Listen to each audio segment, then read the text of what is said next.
Oi, tudo bem com vocês?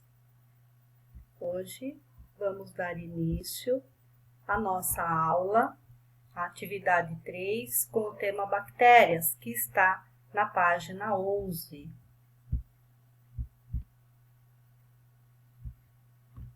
Lembrando que bactérias, eles são constituídos por uma única célula, são seres vivos unicelulares.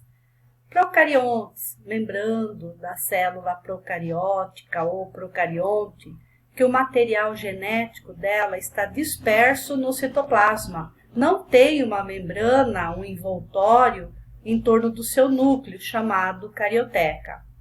São visíveis apenas ao microscópio e são encontrados em todos os ambientes, na água, no solo, no ar, nos alimentos, nas geleiras, nos vulcões, etc. Formato. Vocês estão vendo embaixo que nós temos, vários formatos de bactérias. A gente tem o coco, que é esférico, aquele formato de esfera. Depois os bacilos, que têm o formato de bastonetes. O espirilo, que tem a forma de espiral, e o vibrião, que tem o formato de vírgula. A maioria das bactérias é heterotrófica, ou seja, ela depende do alimento produzido por outros organismos, Então, eles se alimentam, através de outros seres vivos. São as bactérias heterotróficas ou heterótrofas, Muitos delas podem ser encontrados em solos férteis, que a gente vai ver que são as bactérias decompositoras, que elas vão decompor os restos de organismos mortos, restos de plantas, restos de animais. Então, a gente tem esse tipo de bactérias. Lembrando que nós temos bactérias úteis e bactérias patogênicas, Patogênicas, aquelas que são causadoras de doenças. Nós temos outras variedades de bactérias que vivem no solo, nas raízes das leguminosas, captam o nitrogênio do ar e vão transformar em nitrito, em nitrato, que vai ser importante na fabricação das proteínas, Também são importantes para a adubação das plantas. Aqui nós temos o desenho de uma bactéria, a gente vê que algumas têm flagelo. Em volta aqui nós temos a cápsula, a parede celular, os ribossomos, o DNA disperso no citoplasma. Nós temos também bactérias fermentadoras, aquelas utilizadas na fabricação de iogurte, coalhada, queijo, vinho, vinagre. A gente vai falar na aula da semana que vem, sobre essas bactérias que vão fermentar o leite, vão fazer a fermentação do leite e de outras substâncias. Também, nós temos as bactérias causadoras de doenças, que são as bactérias patogênicas. E aí a gente tem algumas das doenças, causadoras por elas, pelas bactérias. O tétano, coqueluche, tuberculose, leptospirose, hanseníase, pneumonia, meningite bacteriana, cólera e botulismo, Agora vocês vão assistir um vídeo bem explicativo, Olá, tudo bem? Eu sou a professora Rafaela Lima, sou professora de Ciências e estamos aqui mais um dia no nosso canal Mais Ciências. O canal Mais Ciências tem como proposta estar servindo de revisão, de apoio para você nos seus estudos de ciência aqui no YouTube, ok? E o nosso tema da nossa aula de hoje é Reino Monera, ou seja, as bactérias.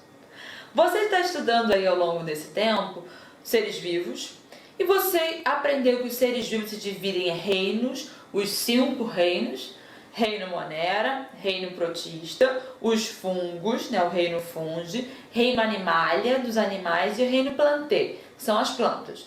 Vamos começar então com o reino Monera. O reino Monera é composto por quem?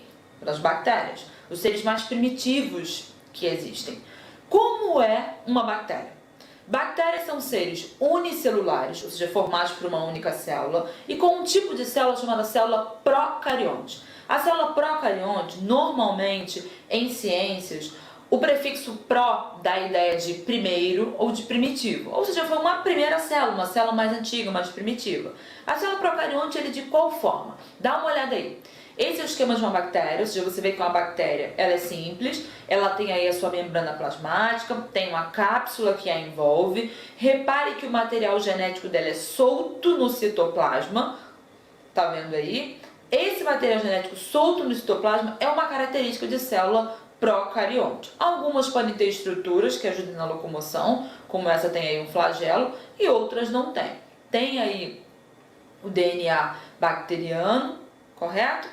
E volte para cá. Então você entendeu que, como característica aí do reino Monera, principal são seres unicelulares e tem a célula procarionte.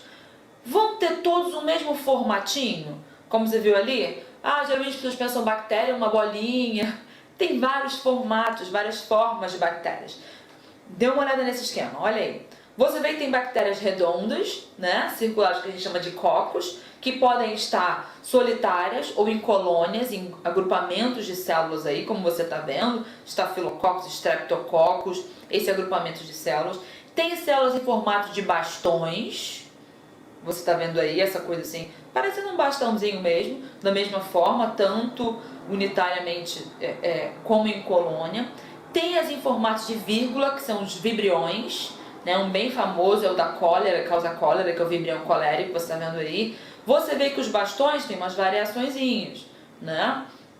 E temos as que são mais espiraladas, as espiroquetas, né? Esse formato aí de espiral de caderno, assim, são as mais espiraladas, certo? Então você viu que tem formas diferentes de bactérias.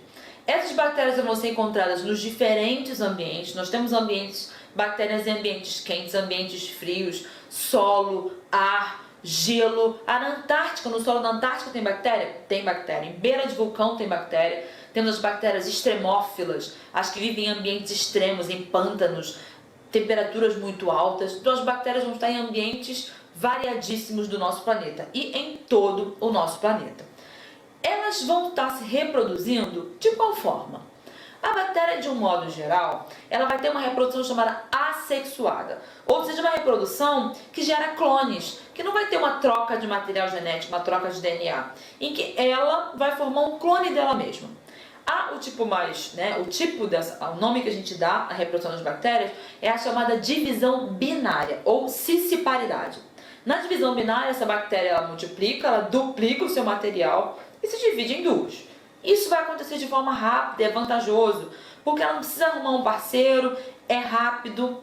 Agora, é a única forma de reprodução de bactérias? Não. As bactérias também se reproduzem de forma sexuada, havendo troca de material genético, a gente chama de conjugação.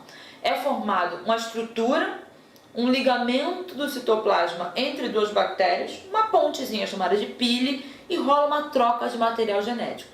Ou seja, dá uma variabilidade, pode dar uma resistência a algumas bactérias. Algumas bactérias, quando outras morrem, elas absorvem seu material genético e assim elas vão variando, certo?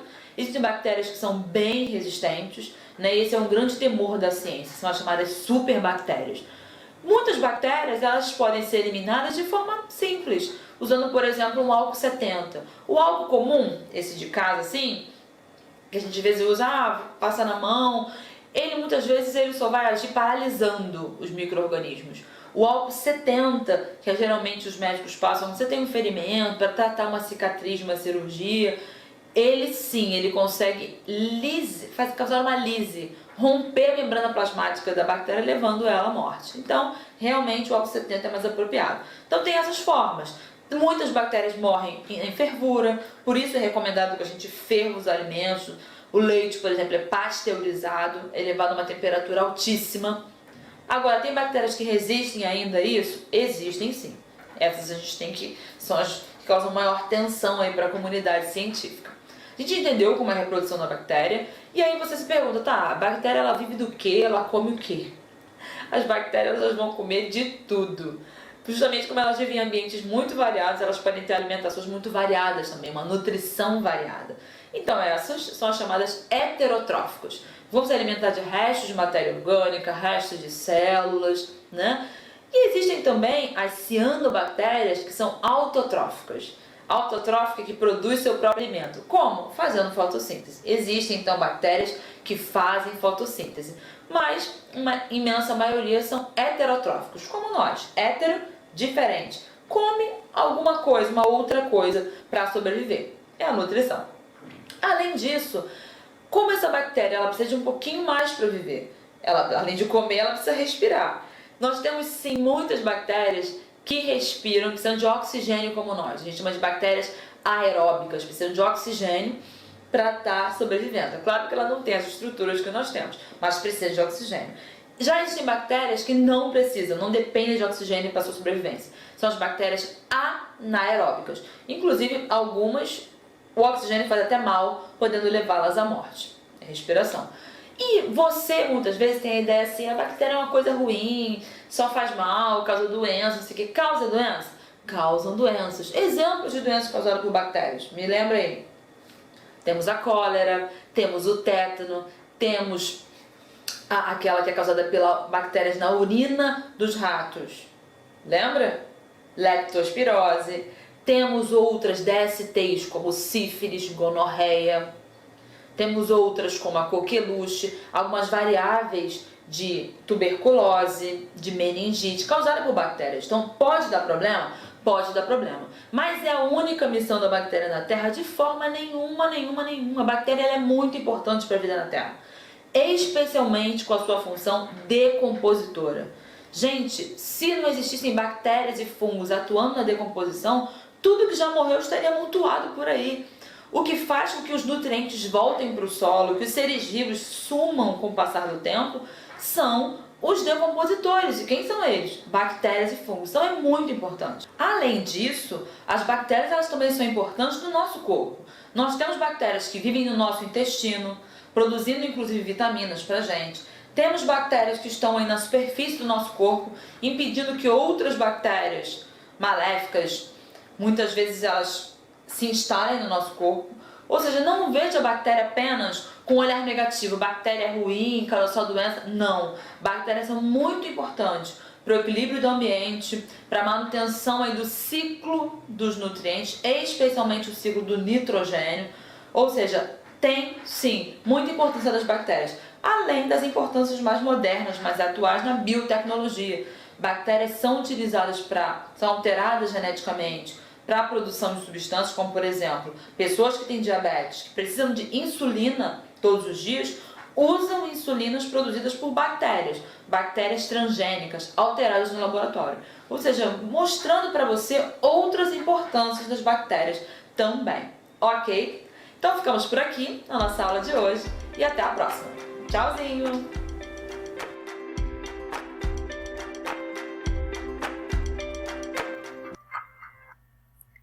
Bom, pessoal, agora que vocês já terminaram de assistir o vídeo, vocês vão para a página 11 e vão realizar o Vamos Praticar. É só vocês darem uma lida no texto que está no início da página e realizarem, tá, as questões. Está muito fácil. Então, tchau, até a nossa próxima aula. Beijos!